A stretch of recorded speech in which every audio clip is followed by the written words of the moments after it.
Bismillahirrahmanirrahim. Rabbis shrah li sadri wa yassir li amri wahlul 'uqdatam min lisani yafqahu qawli. Allahumma ij'alna fahman ka fahmin nabiyyin wa hifdzan ka hifdzil mursalin wa ilhaman ka ilhamil malaikatikal muqarrabin bi rahmatika arhamar rahimin. Pada malam hari ini masih meneruskan pelajaran sifat 20. Yang ke-12, sifat wajibnya Allah itu sifat basar. Basar itu artinya melihat. Maknanya tiada di alam semesta ini yang bisa melihat pada hakikatnya kecuali hanya Allah. Selain Allah hukumnya ama, artinya buta. Kok bisa melihat? Melihat itu sebenarnya sifat Allah, bukan sifat makhluk. Seandainya makhluk ini tidak dipancari sifat basarnya Allah, maka makhluk itu gak bisa melihat. Baik itu penglihatannya bangsa makhluk halus, misalkan para malaikat atau para jin, manusia, binatang, semuanya itu melihatnya itu karena dipancari sifat Allah, yaitu sifat basar.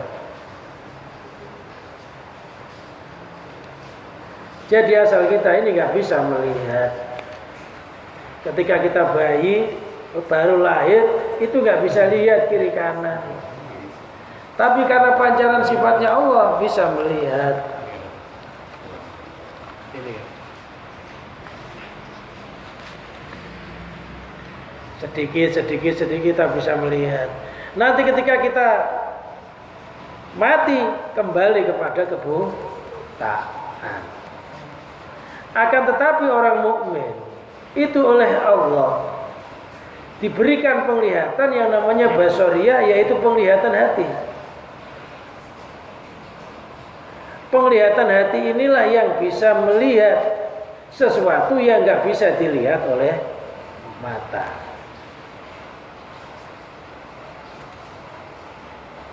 Lantas berapa banyak dosa kita di hadapan Allah ketika kita melihat sesuatu lupa bahwa kita melihat itu pancaran dari sifat basarnya Allah. Ketika seseorang lupa bahwa melihat itu sebenarnya pancaran sifat basarnya Allah dan lupa bahwa dirinya itu sebenarnya sifatnya buta, ini namanya merebut sifatnya Allah. Merebut sifat Allah kayak begini ini, ngaku-ngaku bukan sifatnya di aku, itu menurut Ibnu Athaillah min kabairil ma'asil qulub, sebagian dari beberapa dosa besarnya hati. Ketika seseorang mengaku-ngaku sifatnya Allah, diaku sifatnya.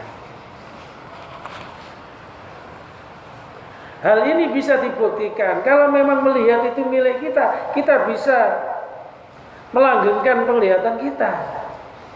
Nyatanya ketika kita di usia pertengahan tahun, pertengahan umur, kadangkala kita sudah mulai rabun. Ada yang min, ada yang plus. Min itu kalau melihat jaraknya dekat. Kalau plus itu dilihatnya jarak jauh. Sesuatu yang gak bisa kita pertahankan kekuatannya, dayanya, itu berarti ada yang menguasai. Yang menguasai yaitu Allah Subhanahu wa ta'ala. Maka penglihatan ini harus kita gunakan untuk beribadah kepada Allah. Maknanya Allah memancarkan sifat basarnya kepada kita ini, maknanya adalah mata ini untuk melihat, yaitu untuk beribadah kepada Allah. Wa ma khalaqtul jinna wal insa illa liya'budun. Saya tidak menciptakan manusia dan jin kecuali untuk beribadah. Apa matanya, apa pendengarannya, apa suaranya. Dalil yang berhubungan dengan sifat basar yaitu firman Allah dalam surat Thaha ayat 43-46. Idhaba ila fir'auna innahu tagha. Idhaba, pergilah wahai engkau berdua Musa dan Harun. Ila Fir'aun, menuju Fir'aun. Innahu, sesungguhnya Fir'aun itu tagha, kurang ajar, melampaui batas. Togok itu bahasa Arabnya tagha. Makanya kalau di pewayangan ada togok, ini orang yang melampaui batas, bela keburukan. Kalau di sini namanya tagha. Tagha itu membelot dari kebenaran. Ayat ini menunjukkan bahwa Nabi Musa disuruh nahi mungkar, bukan amar ma'ruf tapi nahi mungkar, bahwa Fir'aun ini tagha, Fir'aun ini melampaui batas, nyeleweng dari kebenaran.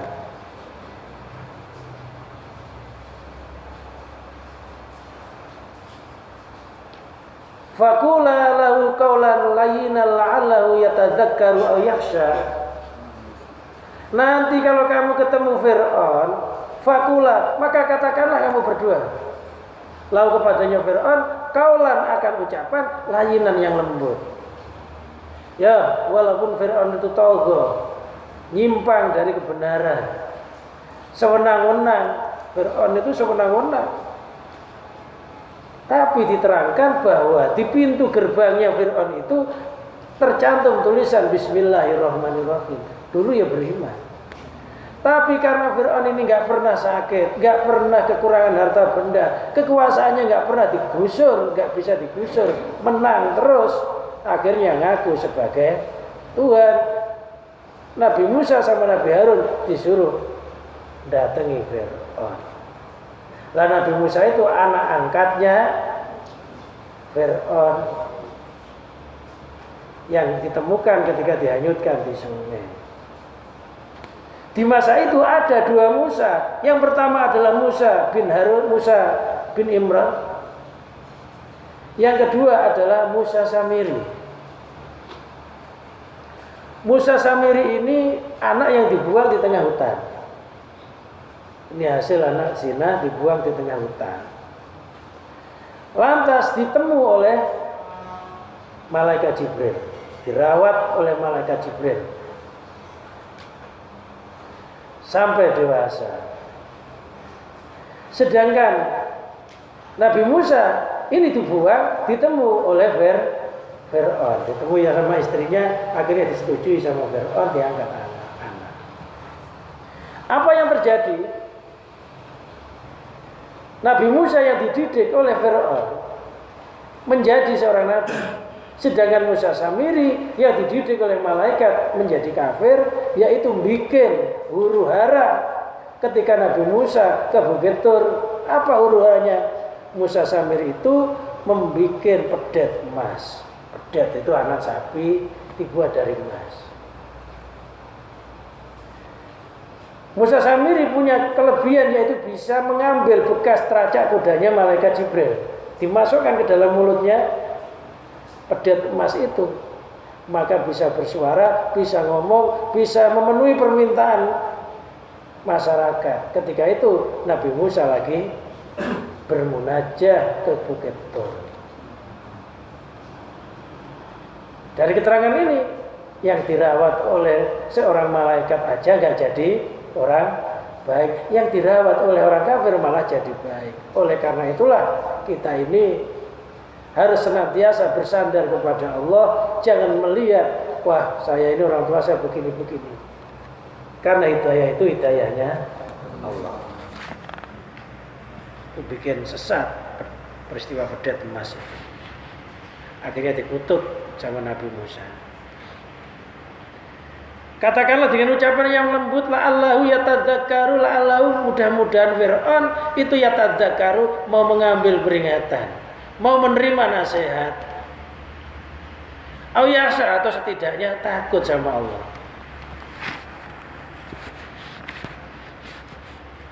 Qala, berkata siapa Musa dan Harun, Rabbana innana nakhafu ay yafruta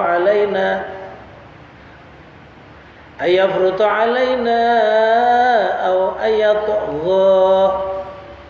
Dua Tuhan kami, innana, sesungguhnya kami, Nakhafu, itu nakhafu takut. Ayafrutu alaina, takut kalau Fir'aun itu melampaui batas terhadap kami. Ayatgo, ya atau menyesatkan kami. Karena memang Fir'aun itu memang, kalau Fir'aun itu punya penjara di bawah tanah. Jadi orang yang ketangkep di penjara bawah tanah, kalau siang dikeluarkan, disalib, dijemur seharian. Kok belum mati? Masukkan lagi di penjara bawah tanah. Besok salib lagi. Kejam, makanya sampai Nabi Musa mengatakan, Rabbana innana nakhafu ayafruta alaina au ayatgha. Qala Allah. Qala itu gak Allah. La takhafa, kamu berdua gak usah takut. Innani ma'akuma, sesungguhnya aku Allah ma'akuma bersama kamu berdua. Asma'u wa ara, saya yang melihat, saya yang mendengar, saya yang melihat. Kamu itu gak bisa dengar. Yang kok kamu mendengar sesuatu, yang mendengar itu aku, yang melihat itu aku. Itu menunjukkan sifat melihat, sifat mendengar hanya sifat Allah. Apa? Innani ma'akuma, sesungguhnya aku itu ma'akuma bersama kamu berdua. Asma'u, saya mendengar, wa ara, saya melihat, saya bersamamu. Lantas kebersamaan Allah kepada Nabi Musa itu kayak apa gambarannya? Gambarannya, wa nahnu aqrabu ilaihi min hablil warid. Kami Allah lebih dekat kepada manusia daripada urat leher irimnya. Maknanya, udah kamu gak usah takut, yang mendengar itu aku, yang melihat itu aku. Yang penting kamu jalani tugas saja. Nah, kita tuh ya harus begitu. Jalani tugas, merasa yang bisa Allah. Selamat. Akhirnya apa? Ini kalau diceritakan panjang ya lama. Ya singkatnya, dengan keyakinan innani ma'akum ma'asma'u wa ara ini, akhirnya Nabi Musa diberikan kesuksesan untuk amal ma'ruf nahi munkar. Pada penghujungnya Fir'aun sepasukannya ditenggelamkan di Laut Merah oleh Allah.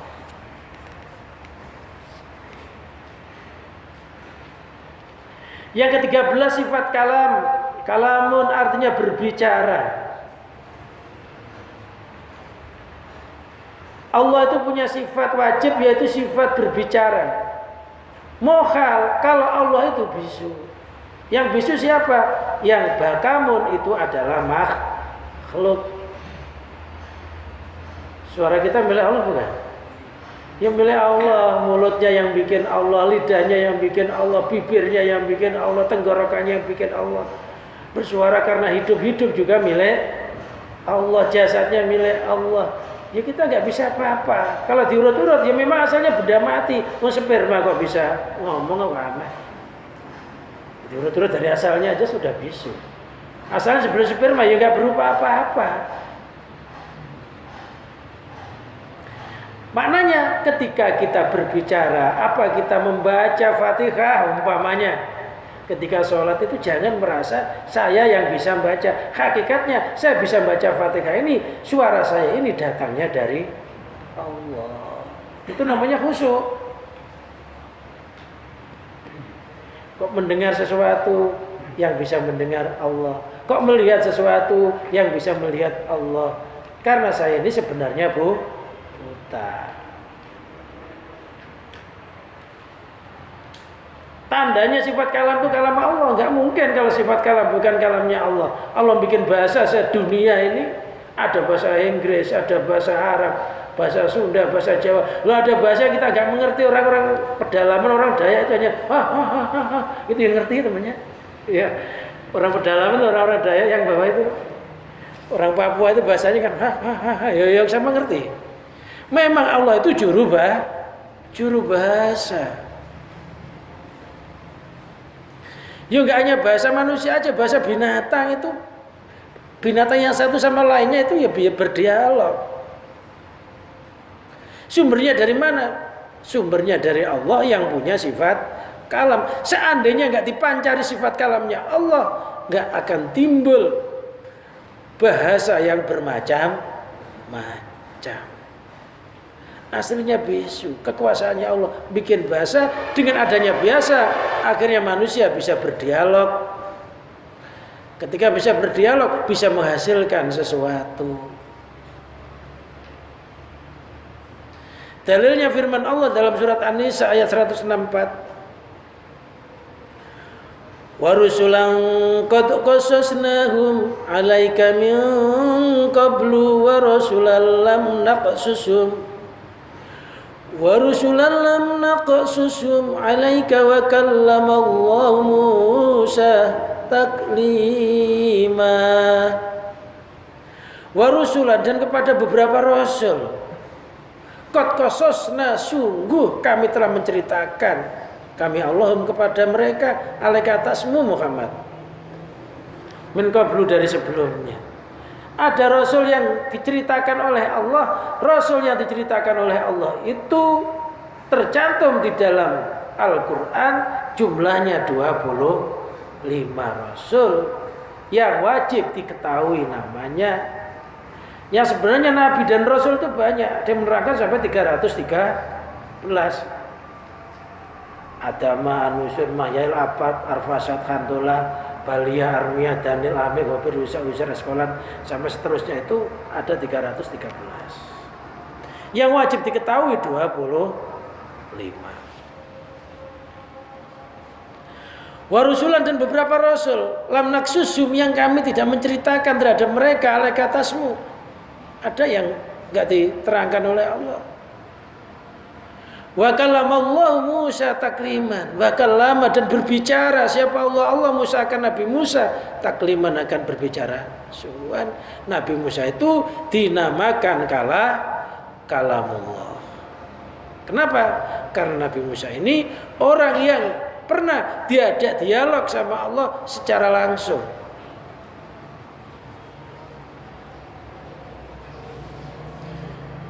Sebenarnya Nabi Musa pengen melihat zatullah.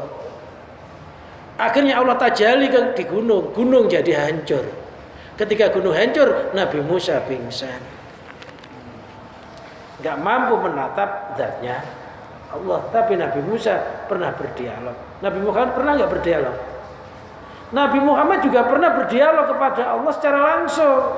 Yaitu perintah sholat. Perintah sholat 5 waktu itu hasil dialognya Nabi Muhammad, Allah kepada Nabi Muhammad secara langsung. At-tahiyatul mubarakatus sholawatu, itu dialognya Nabi Muhammad kepada Allah ketika Mi'raj langsung. Nabi Muhammad juga pernah langsung. Ketika mau dialog sama Allah itu ke mustawa, malaikat Jibril gak sanggup, gak kuat. Dahsyatnya ruang lingkup di situ. Akhirnya Nabi Muhammad naik sendiri. Jadi perintah sholat itu langsung dari Allah kepada Nabi Muhammad. Makanya celaka-celakanya orang-orang yang meninggalkan sholat, karena sholat itu perintah yang langsung disampaikan kepada Nabi Muhammad, nggak melalui malaikat Jibril. Oleh sholat 5 waktu itu loh.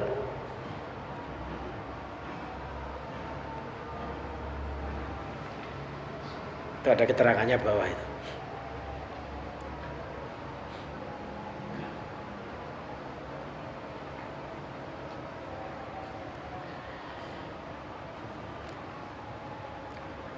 Dan dalilnya surat Al-A'raf pada 143. Walamma jaa Musa limiqatina wa kallamahu rabbuhu qala rabbi arini anzur ilaika qala lan tarani. Seterusnya lah. Walamma jaa, dan ketika datang siapa Musa, Nabi Musa limiqatina, menuju mikot kami, batas mikot itu. Kalau kita umroh itu ada mikot batasnya. Wa kallamahu rabbu, dan Tuhannya berbicara kepada Nabi Musa. Qala berkata Nabi Musa, Rabbi arini, Rabbi dua Tuhanku, arini perlihatkanlah kepadaku. Andur, maka saya bisa melihat ilaika kepadamu. Nabi Musa sudah diajak bicara, tapi kata Nabi Musa, ya Allah, saya kepingin melihat zatmu. Qala Allah lantarani, kamu gak akan bisa melihat aku. Kalau kamu pengen melihat aku, walakin indur, akan tapi lihatlah ilal jabali, ke arah gunung itu. Ke gunung itu. Gunung itu dinamakan Gunung Tur. Watini waktu risini. Fa in istaqara makanahu, maka jika gunung tersebut masih menetap di tempatnya, gak berubah, fasaufa tarani, maka kamu akan melihat aku. Lihat gunung itu, nanti berubah enggak? Kamu enggak usah melihat aku, lihat gunung, saya akan tajalli di gunung itu. Falamma tajalla rabbuhu, maka ketika Allah tajalli menampakkan lil jabali ke gunung, ja'alahu dakkan wa kharra Musa sa'iqan. Ja'alahu dakkan, maka Allah menjadikan gunung tersebut dakon, hancur. Wa kharra Musa sa'iqan, Nabi Musa tersungkur dalam kondisi pingsan. Makanya orang kalau pengen melihat Allah itu harus fana. Lah kita ini bisa melihat Allah, artinya kekuasaannya Allah melalui mata hati, dan kita harus fana, harus merasa kayak mayit. Kalau kita gak merasa kayak mayit, gak akan bisa melihat kebesarannya Allah. Nabi Musa pingsan. Falamma afaqa, maka ketika telah sembuh Nabi Musa, qala, maka berkata Nabi Musa, subhanaka tubtu ilaika wa ana awalul mu'minin. Maha suci engkau ya Allah, gak ada yang mampu bisa melihat yang kayak demikian itu. Maha suci engkau, kalau ada orang bisa melihat terhadap zatmu tanpa engkau. Makanya ada kata-kata araftu rabbi bi rabbi, saya itu bisa mengenal Allah disebabkan Allah sendiri. Tubtu ilaika, saya bertobat kepadamu, wa ana awalul muslimin wa ana awalul mu'minin, dan saya adalah awalnya orang-orang yang mukmin, yang beriman. Akhirnya Nabi Musa tobat, permintaannya dianggap melampaui batas. Memang Nabi Musa, kaumnya Nabi Musa juga pernah diajak percaya terhadap Allah itu. Apa kata kaumnya? Lanuk minalaka kata narullah jaratan. Musa, saya enggak mau iman kepadamu sehingga saya bisa melihat Allah secara mata kepala. Kaumnya juga begitu. Akhirnya diajak pergi munajah, mereka disambar petir, mati semua. Setelah mati dihidupkan kembali, baru percaya Allah.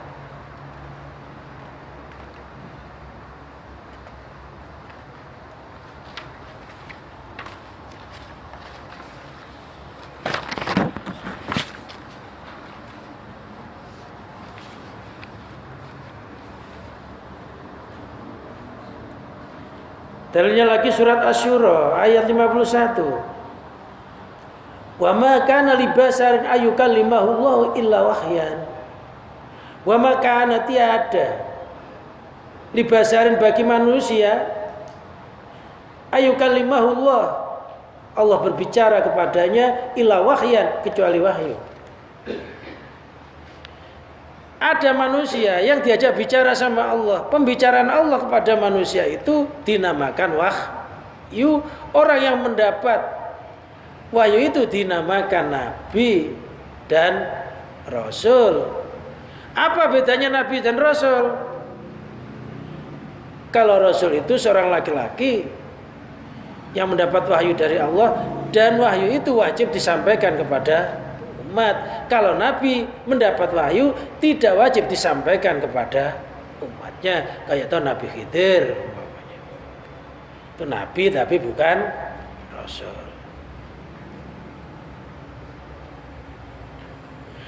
Amin warai hijabin, atau di balik hijab.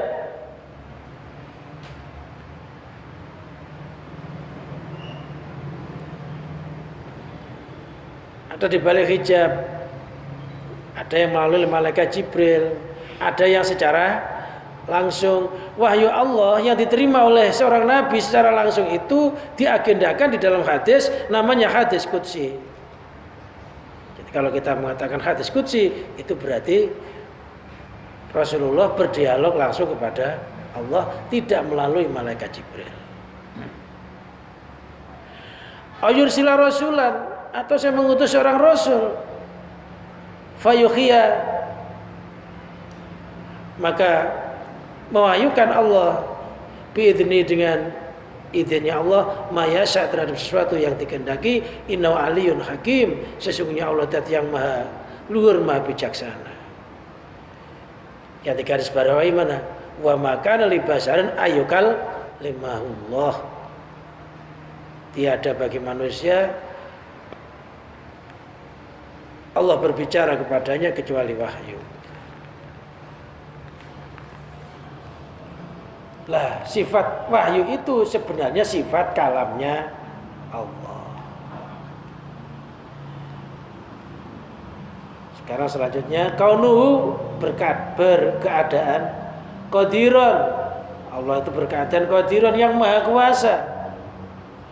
Lawan katanya, sifat mukhalnya azizan, yang lemah, tidak berkuasa.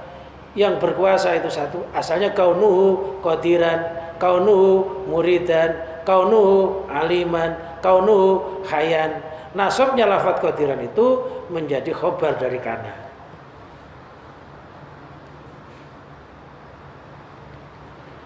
Allah maha kuasa, berarti selain Allah hukumnya lemah. Muridan, Allah maha menghendaki, selain Allah artinya mukrohan, yang dipaksa. Jadi makhluk itu dipaksa, artinya kehendak yang terjadi dalam diri makhluk itu bukan kehendaknya makhluk itu sendiri. Yang kaya bukan kehendaknya sendiri, yang melarat bukan kehendaknya sendiri, tapi memang sudah dikehendaki oleh Allah sebelum makhluk itu diciptakan. Perjalanan hidup kita ya sebegini, ini masing-masing beda-beda, ya kan ya? Masing-masing beda-beda. Ini yang menghendaki Allah. Memang sudah dipaksa, sudah nyerah aja. Kalau kebaikan ya bersyukurlah. Kalau keburukan berlindunglah, jangan sampai menimpa kedua kali. Kalau kaya ya syukur, kalau melarat sabar. Dipaksa, semuanya itu dipaksa. Disuruh berperan masing-masing. Kadang-kadang seseorang suruh ngikuti perannya yang lainnya nggak bisa, kan gitu ya. Ya ada orang yang gesit, ya ada, ya kan ya. Yang perannya begitu diinginkan oleh Allah. Ada yang kelemer, ya ada ya. Ya. Ada yang tengah. Ada yang kuat nggak tidur nonton bola. Ada yang duduk langsung ngelak, ya ada aja. Ya memang Allah macam-macam, indah itu ya. Ada yang tengah-tengah, setengah ngantuk, setengah enggak. Ada yang kaya, ya ada yang melarat banget, ya ada yang setengah melarat, setengah kaya. Gali lubang, tutup lubang, ya ada. Ya sudah perannya macam-macam. Loh itu muridannya menghendaki itu Allah. Kita ini dipaksa untuk begitu. Ketika terjadi begitu bagaimana? Lihatlah zat yang menggerakkan kita. Jangan melihat kejadian yang kita alami, tapi lihatlah siapa yang memaksa kita bisa begitu itu. Siapa muridannya? Muridannya nggak ada lain kecuali Allah. Kalau kita ke Allah, insya Allah sesuatu yang menyimpang jadi lurus. Kenapa? Karena Allah jamil yuhibbul jamal. Allah itu elok, cinta ke elokan. Artinya orang itu kalau dekat lampu nggak mungkin kegelapan. Walaupun kita kondisinya tersesat kayak apa, kita misalkan sampai terjerumus dalam maksiat sekalipun, tapi kalau kita ingat Allah, insya Allah oleh Allah tiba-tiba hatinya bergetar, pengen segera bertaubat, gitu loh. Nggak ada orang yang terjerumus dalam maksiat memang nggak ditolong oleh Allah, nggak ingat Allah, malah pengen nambah lagi. Katanya ya setanggung, istilahnya orang Jawa cinceng-cinceng ya, tetap aja basah gitu ya. Sekalian nyelam gitu ya. Ada yang begitu. Orang yang begitu itu lupa kematian. Jangan-jangan sebelum nyelam dia sudah mati. Sekalian ditambah, jangan-jangan belum nambah sudah keburu mati takutnya. Makanya jangan diteruskan, biarin tobat tapi kumat. Siapa lagi? Siapa tahu ketika tobat itu akhir dari ajal kita, daripada kumat terus gitu ya. Daripada yang paling bagus ya gak kumat. Jadi jangan sampai kalau kita terjerumus dalam maksiat, ulas cincing tetap basah, jangan. Takutnya ketika pengen nyelam keduluan mati, sehingga matinya suhul khotimah, belum tobat. Ya tobat aja, seandainya terjadi maksiat lagi, tobat lagi, siapa tahu tobat akhir dari nafas kita. Hayat aliman muridan, aliman Allah itu zat yang kaunu berkeadaan, adanya Allah itu aliman, zat yang maha berilmu. Lawan katanya jahilan, yang bodoh. Siapa yang bodoh? Yang bodoh makhluk, yang berilmu Allah. Makanya kata Roma Irama, ilmumu bagaikan setetes air di lautan kalau dibandingkan kepandaian Tuhan. Setetes itu masih bagaikan, maknanya nggak punya ilmu. Setetes saja bagaikan. Ilmu setetes hanya bagaikan, netes di laut. Boleh nggak air itu mengatasnamakan air itu sendiri? Ya nggak boleh. Air hujan atas laut, air jadi air laut. Air sungai masuk laut jadi air laut. Air apapun kalau masuk ke laut jadi laut. Nah, ilmu kita itu kalau nyandar ke Allah, ya jadi ilmu Allah. Jadi orang yang alim sejati itu orang yang merasa bodoh di dalam keilmuannya. Ilmunya banyak tapi merasa gak bisa apa-apa, yang bisa Allah. Bukan orang yang mengaku-ngaku punya ilmu sehingga merasa cukup dengan ilmunya, gak mau belajar. Maksud tetes kok gak mau belajar. Setetes ngerasa selaut, kan aneh.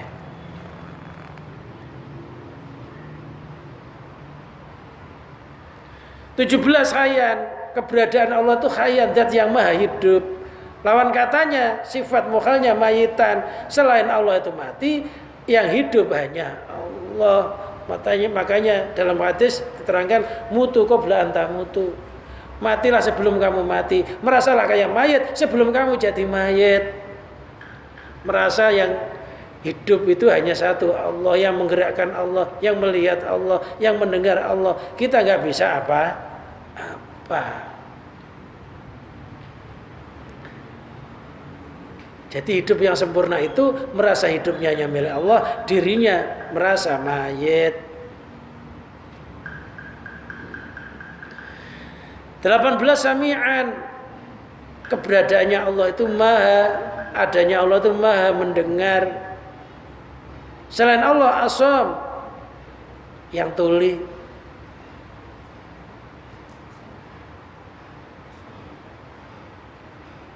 Yang tuli itu gak pernah dengar. Makhluk itu tuli gak pernah dengar. Kok ada pendengaran? Itu berarti miliknya yang mendengar. Yang maha mendengar itu gak pernah tuli. Yang tuli gak pernah dengar, gak bisa jadi satu. Jadi makhluk itu selama-lamanya tuli. Itu dalam hati. 19 basiran, yang mendengar, melihat. Lawan katanya buta. Siapa yang buta? Yang buta makhluk, yang maha mendengar, yang maha melihat itu ya. Salah itu. Yang maha melihat bukan mendengar, Allah.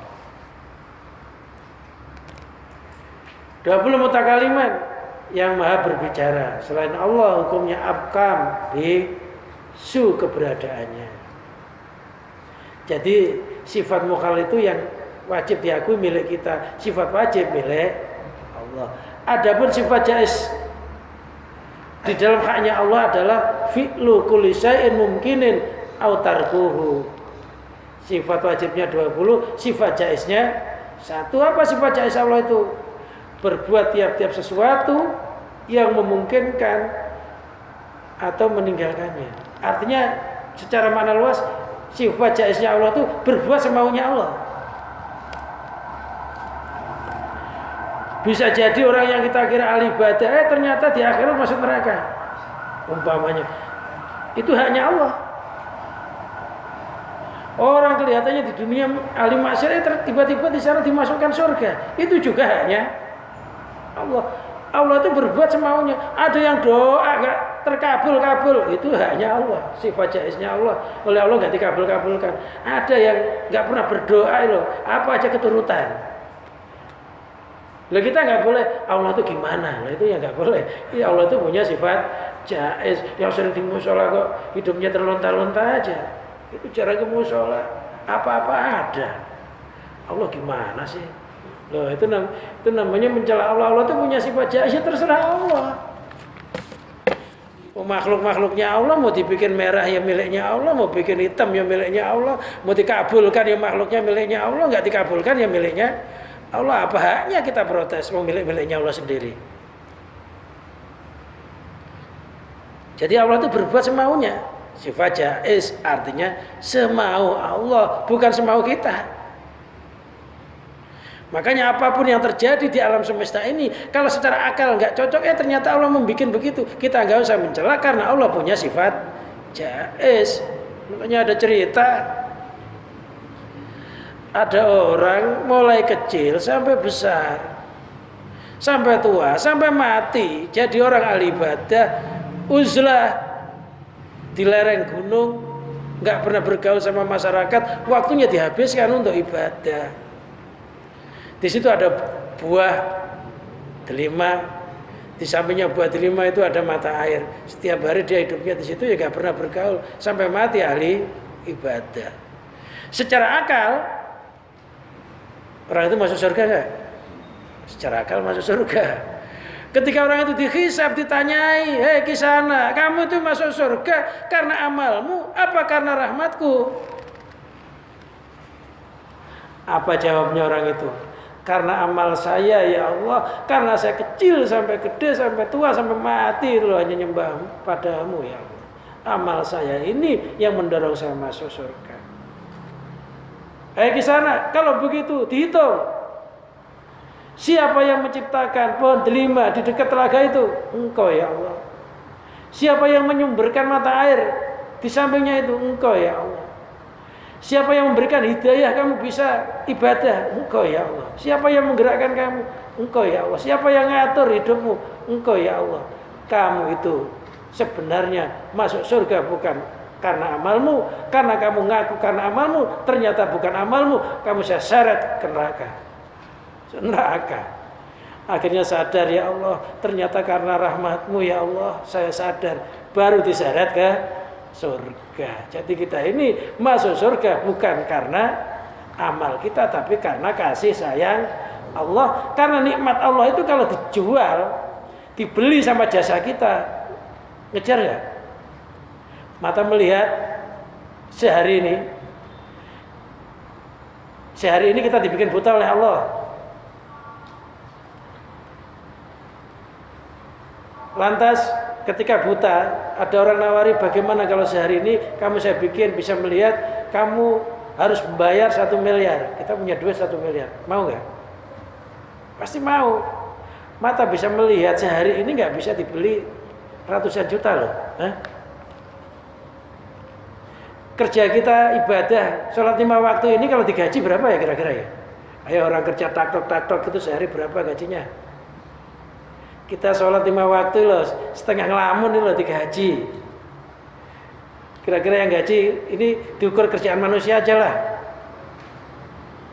Coba datang sama orang yang duitnya banyak, Pak saya mau sholat, tolong digaji sholat saya, berapa nilainya? Saya mau sholat, ya 10 menit. Bapak mau nggak gaji saya 100.000 10 menit sholat? Mau nggak? Mungkin nggak mau kan ya? Nikmat orang gaji 100.000 kita sholat 5 menit aja nggak mau. Bagaimana mau membeli nikmat? Mata bisa melihat. Bagaimana membeli? Telinga bisa mendengar. Bagaimana membeli? Mulut bisa berkata. Bagaimana membeli? Jantung berdetak, nafas. Berapa nilainya?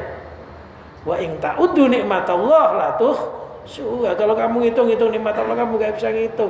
Ibadahmu loh kalau suruh membeli nikmatnya Allah kurang. Kalau hitung-hitungan Kadang-kadang kita sholat mau mintanya banyak banget lagi. Nggak ngerti mata bisa melihat itu udah upah loh, ya kan ya? Mata bisa melihat itu udah upah, telinga bisa mendengar itu upah, bisa ketemu anak istri, upah itu udah upah, makan enak itu upah, walaupun ya numpang makannya.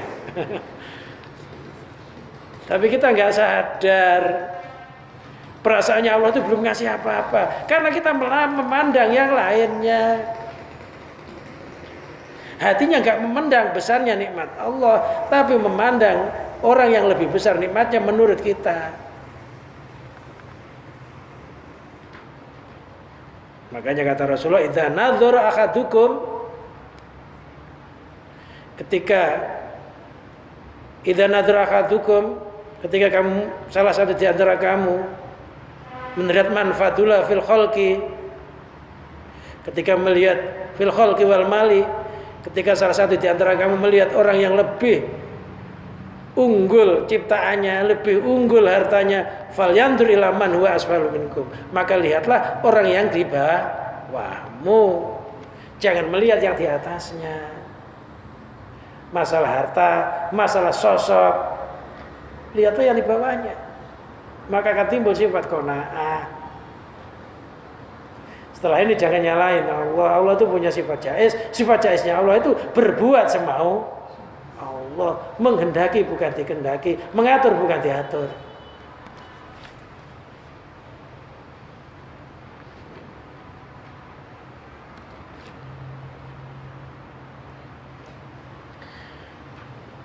Jadi berapa jumlahnya? 20, wajibnya, mukhalnya 20, jaiznya 1, 41, nanti akan ditambah dengan sifat wajibnya para rasul dan mukhalnya dan jaiznya. Minggu depan sifat wajibnya para rasul. Maka wajib bagi tiap-tiap orang yang mukallaf, yang balik, meyakini bahwa Allah itu berbuat apa saja yang Dia kehendaki tanpa ada sesuatu apapun yang menghalangi. Dalilnya surat Al-Qasas ayat 68. Wa rabbuka yakhluqu ma yasha'u wa yakhtar. Wa rabbuka, Tuhanmu itu yakhluqu, menciptakan, ma yasha'u, terhadap apa yang Dia kehendaki. Allah itu yang menciptakan apa yang Allah kehendaki. Walaupun kita ngotot minta anak laki-laki, kadang-kadang dikasih perempuan. Ngotot pengen dapat jodoh, kadang-kadang Allah nggak dikasih. Giliran sudah lupa dikasih, ya, kehendaknya Allah. Wa yakhtar, dan Allah yang memilih. Tipe kayak begini ini melarat, udah ada jatahnya ini. Ini bentuknya orang yang begini ini ya setengah kaya, begini kaya. Yang begini ini yang badannya gemuk, pengangguran. Waduh, gemuk pengangguran. Yang bekerja malah kurus. Itu sudah Allah milih, ya sudah. Jatah saya begini ini. Penganggurannya tiap hari ya makan, ya rokok. Kalau ketemu temennya ya deket-deket ya dikasih, ya kan ya. Enggak dikasih kayak tega banget. Makana lahumul khiyarah, makana tiada lahum bagi mereka makhluk al khiyarah itu pilihan, nggak ada bagi mereka itu pilihan. Kita itu dipilihkan oleh Allah, bukan memilih, gitu loh. Ditarget oleh Allah, bukan target. Kadang-kadang kan kita memilih Allah seolah-olah itu budak kita gitu ya. Allah siapa? Tiada bagi mereka al khiyarah itu pilihan. Subhanallah wa ta'ala amma yusyrikun. Subhanallah, maha suci Allah. Maha suci dari apa? Maha suci kalau Allah itu tidak menciptakan sesuatu yang Allah kehendaki. Maha suci kalau ada pilihan selain apa yang dipilihkan oleh Allah. Amma yusyrikun, dari apa yang mereka sekutukan. Orang-orang musyrik itu menganggap dirinya itu bisa menciptakan sesuatu, lantas merasa bisa menghendaki sesuatu, lantas merasa bisa memilih sesuatu tanpa Allah. Maha suci kalau ada terjadi begitu tanpa campur tangan kekuasaan Allah. Wallahu a'lam bishawab. Ya, keselah sifat wajib 20. Dan mukhalnya ini wajib diketahui ini. Namanya sifat wajib itu wajib diketahui. Karena kata nyembah Allah itu harus tahu sifatnya Allah, harus tahu sifatnya makhluk. Lo kalau nggak tahu jangan-jangan sifat Allah diaku sifat makhluk. Padahal ibadah. Wallahu a'lam bishawab. Mungkin ada yang ditanyakan masalah ini.